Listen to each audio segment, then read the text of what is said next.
senhoras ministras, senhores ministros, senhores magistrados brasileiros de todas as regiões do país, da Justiça Estadual e Federal, aí incluídos juízes, desembargadores e ministros dos tribunais superiores, excelentíssimo senhor Procurador-Geral da República, doutor Augusto Brandão de Aras, senhoras advogadas e advogados, cidadãos brasileiros.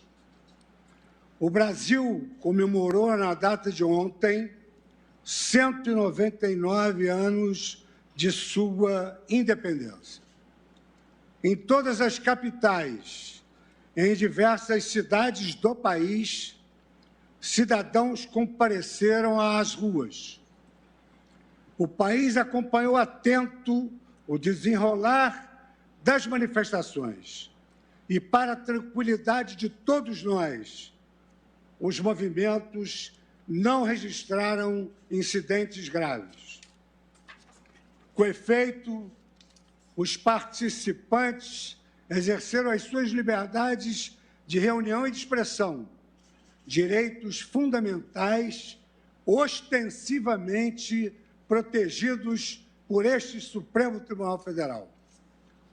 Neste ponto, é forçoso enaltecer a atuação das forças de segurança do país, em especial as polícias militares e a Polícia Federal, cujos membros não mediram esforços para a preservação da ordem e da incolumidade do patrimônio público, com integral respeito à dignidade dos manifestantes. Destaque-se por seu turno o empenho das Forças Armadas, dos governadores de Estado e dos demais agentes de segurança e da inteligência pública que monitoraram em tempo real todas as manifestações, permitindo assim o seu desenrolar com ordem e paz. De norte a sul do país, percebemos que os policiais e demais agentes atuaram conscientes de que a democracia é importante não apenas para si, mas também para seus filhos, que crescerão ao palio da normalidade institucionais que seus pais contribuíram para manter. Este Supremo Tribunal Federal também esteve atento à forma e ao conteúdo dos atos realizados no dia de ontem. Cartazes e palavras de ordem veicularam duras críticas à Corte e aos seus membros, muitas delas também vocalizadas pelo senhor Presidente da República em seus discursos em Brasília e em São Paulo. Na qualidade de chefe do Poder Judiciário e presidente do Supremo Tribunal Federal, impôs uma palavra de patriotismo e de respeito às instituições do país. Nós, magistrados, ministras e ministros do Supremo Tribunal Federal, sabemos que nenhuma nação constrói a sua identidade sem dissenso. A convivência entre visões diferentes sobre o mesmo mundo é pressuposto da democracia, que não sobrevive sem debates sobre o desempenho dos seus governos e de suas instituições. Nesse contexto, em toda a sua trajetória, nesses 130 anos de vida republicana, o Supremo Tribunal Federal jamais se negou e jamais se negará ao aprimoramento institucional em prol do nosso amado país.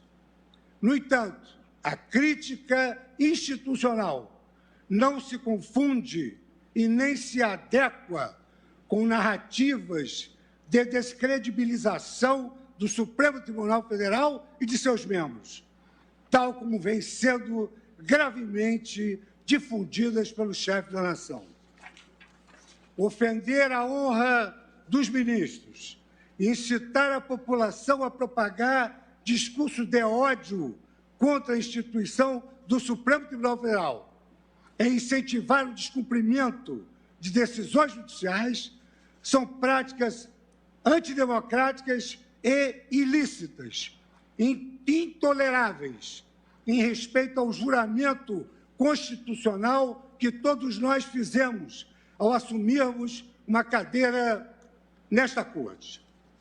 Infelizmente, tem sido cada vez mais comum que alguns movimentos invoquem a democracia como pretexto para a promoção de ideais antidemocráticos. Estejamos atentos a esses falsos profetas do patriotismo, que ignoram que democracias verdadeiras não admitem que se coloque o povo contra o povo, ou o povo contra as suas instituições. Todos sabemos que quem promove o discurso do nós contra eles não propaga a democracia, mas a política do caos.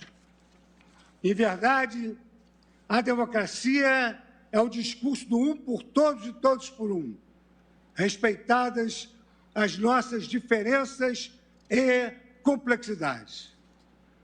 Povo brasileiro, não caia na tentação das narrativas fáceis e messiânicas, que criam falsos inimigos da nação.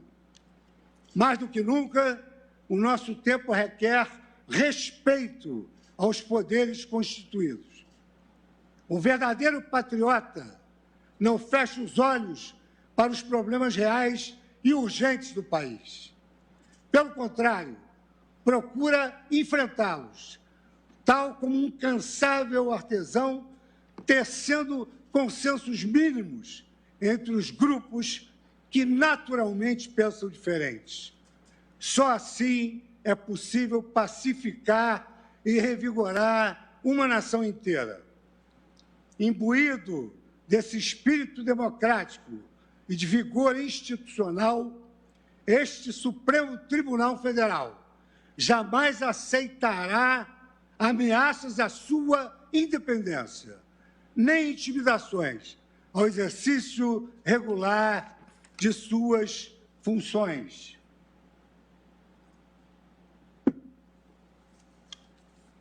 Os juízes da Suprema Corte e todos os mais de 20 mil magistrados do país têm compromisso com a sua independência, assegurada nesse documento sagrado que é a nossa Constituição, que consagra as aspirações do povo brasileiro e faz jus às lutas por direitos empreendidos pelas gerações que nos antecederam.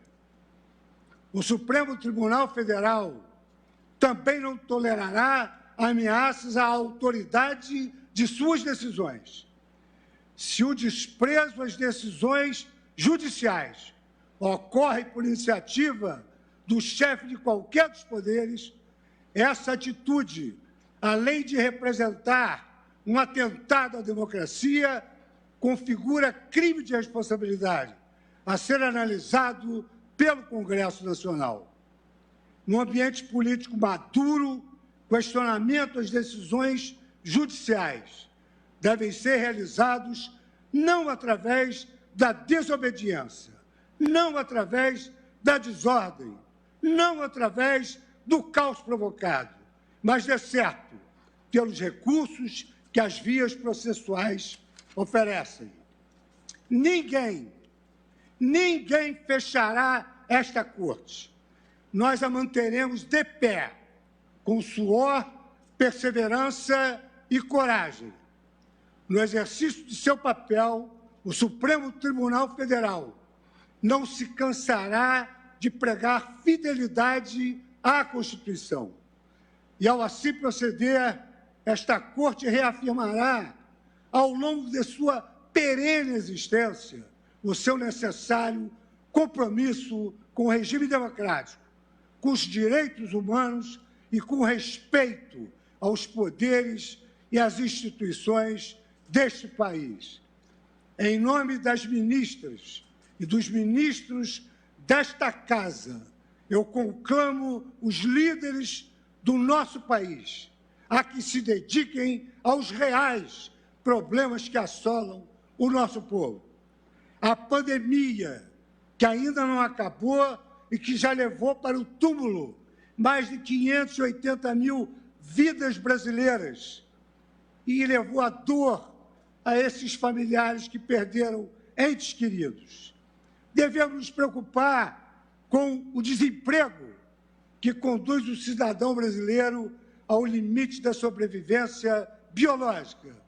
Nos preocupar com a inflação que corrói a renda dos mais pobres e a crise hídrica que se avizinha e que ameaça a nossa retomada econômica.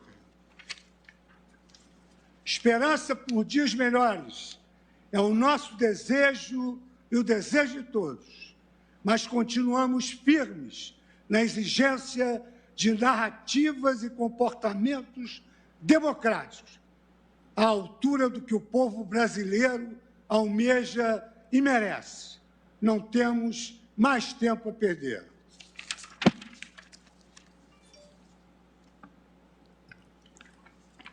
Anuncio agora o processo recurso extraordinário. Eu passo a palavra agora ao Procurador-Geral da República e peço desculpas que me foi dado o sinal de iniciar o julgamento. Concedo a palavra agora a Sua Excelência, o Procurador-Geral da República, doutor Augusto Brandão de Aras. Excelentíssimo senhor ministro Luiz Fux, presidente do Supremo Tribunal Federal, na pessoa de quem cumprimento as senhoras ministras, os senhores ministros desta Casa e aos demais membros do Judiciário Brasileiro. Caros colegas do Ministério Público Brasileiro, nobres advogados, demais autoridades, servidoras e servidores, senhoras e senhores. Acompanhamos ontem uma festa cívica com manifestações pacíficas que ocorreram hegemonicamente de forma ordeira pelas vias públicas do Brasil. As manifestações do 7 de setembro foram uma expressão de uma sociedade plural e aberta, característica de um regime democrático. Após longo período de distanciamento social, a vacinação já possibilita que concidadãos reúnam-se pacificamente para manifestarem-se. A voz da rua é a voz da liberdade e do povo, mas não só. A voz das instituições que funcionam a partir das escolhas legítimas do povo e de seus representantes também é a voz da liberdade. Como previsto na Constituição Federal de 88 e em nossos sistemas de leis, discordâncias, sejam políticas ou processuais, hão de ser tratadas com civismo e respeitando o devido processo legal e constitucional. Mencionando a doutrina do ministro Marco Aurélio, abro aspas, o devido processo é a liberdade em seu sentido maior, fecho aspas. O próprio povo brasileiro, em 88, outorgou-nos a Constituição, chamada de democrática, que é o nosso consenso possível e que todos juramos observar e proteger. Então, como previsto na Constituição Federal de 88 e no ordenamento jurídico erigido a partir dela, quando discordâncias vão para além de manifestações críticas, merecendo alguma providência, hão de ser encaminhadas pelas vias adequadas, de modo a não criarem constrangimentos e dificuldades que saem justiças ao invés de soluções. Eis o primado do devido processo em face do voluntarismo. Construir decisões legítimas, respeitáveis, sólidas, ainda que não sejam unânimes. O Ministério Público Brasileiro, como instituição constitucional permanente, segue trabalhando pela sustentação da ordem jurídica e democrática, pois não há estabilidade e legitimidade fora dela. Dentre os alicerces do constitucionalismo moderno está o da divisão ou separação das estruturas do exercício do poder estatal. Esse princípio está nas raízes do constitucionalismo, presente nas experiências históricas que surgiram contra o absolutismo e culminaram no surgimento do Estado de Direito, diga-se, Estado de segurança jurídica, Estado de verdade e de memória. Invocando as lições da história de Aristóteles e John Locke, que distinguiram as funções estatais, cabendo a Montesquieu, na obra clássica O Espírito das Leis, teorizar o princípio da divisão ou da separação dos poderes, demonstra-se a necessidade de fragmentar o exercício do poder do Estado em diferentes estruturas orgânicas e funcionais, de modo a proteger a liberdade dos indivíduos, dos cidadãos brasileiros. O princípio da separação de poderes foi acolhida na Constituição Americana de 1787, na Constituição Francesa de 1791 e tornou-se verdadeiro dogma da ciência política e do direito constitucional, a ponto de se dizer que não há verdadeiramente Estado constitucional sem a adoção formal e material desse princípio. No Brasil, a separação e a harmonia entre os poderes foi adotado desde os projetos da Constituição do Império e integra a nossa história constitucional, sendo um dos marcos estruturantes da nossa República. Tamanha é a sua importância que o professor Paulo Bonavides, em seu curso de Direito Constitucional, coloca o princípio da separação de poderes como a garantia máxima da Constituição democrática, liberal e pluralista. O saudoso professor, nascido na Paraíba, destaca na sua obra que esse princípio abro aspas, emblema de resistência a poderes autocráticos e a formas de governo havidas por usurpadoras de direitos e garantias fundamentais da pessoa humana. Fecho aspas. A independência entre os poderes pressupõe harmonia. Sem esta, o equilíbrio transfigura-se em conflito permanente. Essa harmonia, que pregava John Jay, há de ser buscada por todos e exige institucionalidade nas medidas e recursos próprios e no devido tempo. Não podemos desprezar os recursos e ferramentas da institucionalidade, o devido processo legal, o devido processo legislativo, o devido processo administrativo. Por meio dessas vias formais do nosso Estado democrático de direito, assegura-se que as minorias tenham voz e meios contra os excessos da maioria, e também que os direitos da maioria sejam preservados no processo decisório inerente às democracias representativas ou diretas. A democracia é um grande concerto de interesses públicos, é o governo dos contrários, mas também é o governo do possível. É mediante o diálogo, com discordâncias, mas sem discórdias, um caminho para a paz, por meio do consenso social. Nós amamos a democracia, pois nela floresce a liberdade com a qual tantos sonharam e pela qual tantos se sacrificaram. É na democracia que mulheres e homens livres realizam-se em sua existência. Reafirmamos que, juntos, trabalhando por uma sociedade livre, justa e solidária, aperfeiçoaremos a nossa democracia.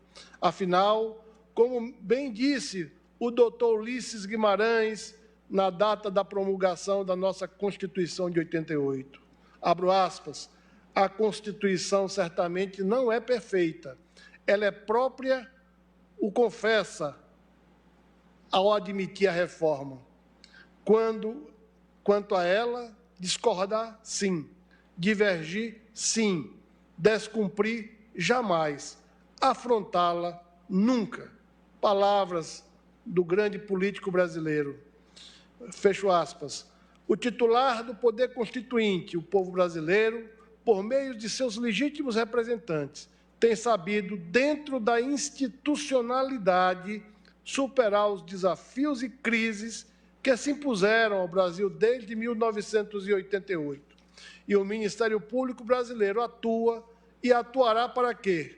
Com diálogo, e a independência e a harmonia, continuemos juntos a perseverar nesse percurso para o engrandecimento do nosso Brasil. Muito obrigado, senhor presidente, senhoras ministras, senhores ministros. Muito obrigado, excelentíssimo senhor Procurador-Geral da República, pela sua fala. Mais uma vez, peço as escusas, e Vossa Excelência teve a humildade de nem me chamar a atenção de que gostaria de falar, não me lembrei a tempo. Obrigado, presidente. Chama a julgamento o recurso extraordinário 1.017.365 da relatoria de Sua Excelência, o ministro Edson Fachin. Nós realizamos todas as sustentações orais que foram deferidas. Foram mais de 300 de amici curiae, afora as sustentações das partes. Em continuidade de julgamento, após a realização das sustentações orais, nós suspendemos a sessão para iniciarmos hoje com o voto de Sua Excelência, o ministro Edson Fachin, a quem eu concedo a palavra. Muito obrigado, senhor presidente. Vossa Excelência, que vem de apregoar para a continuidade de julgamento este recurso extraordinário 1.017.365,